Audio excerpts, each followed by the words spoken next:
মাননীয় সদস্য ফজলুল হক মিলন, সুনামগঞ্জে এত বজ্রপাত হয় জানলে তো বিয়ে করতাম না ওখানে। আমাদের এই অঞ্চলকে নাসা এবং মেরিডিয়াল বিশ্ববিদ্যালয় 2017 সালে এই অঞ্চলকে দুর্যোগ এটা প্রতিনিয়তই বাড়তে শুরু করেছে। মাননীয় স্পিকার, আমার মন্ত্রী মহোদয় বলেছেন এখানে সাইরেনের ব্যবস্থা করবেন। আমার এই অঞ্চল মিনিমাম একটা হাওর 10 থেকে 15 কিলোমিটার ডিস্টেন্স যখন হাওরের মধ্যে থাকে, আর আমাদের মার্চ থেকে মে পর্যন্ত মূলত এই সময়টাতেই এইগুলি মানে বজ্রপাতটা বেশি হয়। তো ওই সময় আমাদের হাওরের কাছ থাকে, আমাদের জীবিকা নির্বাহ হয় মূলত ওই হাওর থেকেই। মাননীয় স্পিকার, এইখানে যদি সাইরেন দিয়ে তো এটা সমাধান হবে বলে আমি মনে করি। মাননীয় স্পিকার, এটাকে আমাদের আশ্রয় কেন্দ্র করা যেতে পারে, বজ্র নিরোধক দণ্ড বসানো হতে পারে, এবং সহজলভ্য মানুষ যাতে হাওরে যাওয়ার পরে মাননীয় স্পিকার যদি একটা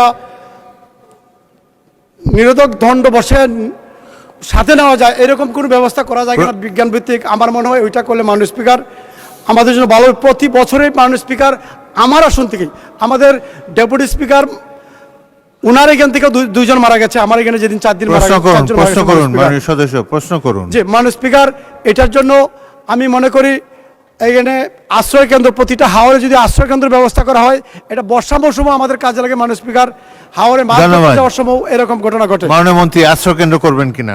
মাননীয় সংসদ সদস্যের প্রস্তাব অত্যন্ত সুন্দর।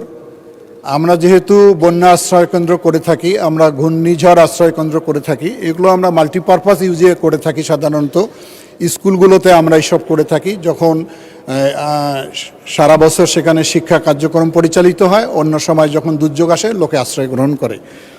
তো আমরা এটি অবশ্যই একটি খুবই ভালো প্রস্তাব।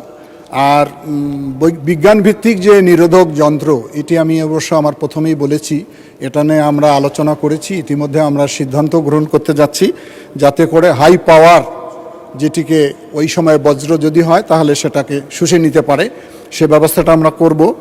তো এখানে একটি মনে করি আমি যে আশ্রয় কেন্দ্রের পাশাপাশি যদি আমরা এই জিনিসটাকে ওই অঞ্চলগুলোতে, বিশেষ করে উত্তর এবং এই হাওড় অঞ্চলগুলোতে আমরা স্থাপিত করি, তাহলে মানুষের এই জানমালের অর্থাৎ বিশেষ করে প্রাণহানি ঘটার সম্ভাবনা কমে যাবে। মাননীয় সদস্য ফজলুল হক মিলন, সুনামগঞ্জে এত বজ্রপাত হয় জানলে তো বিয়ে করতাম না ওখানে।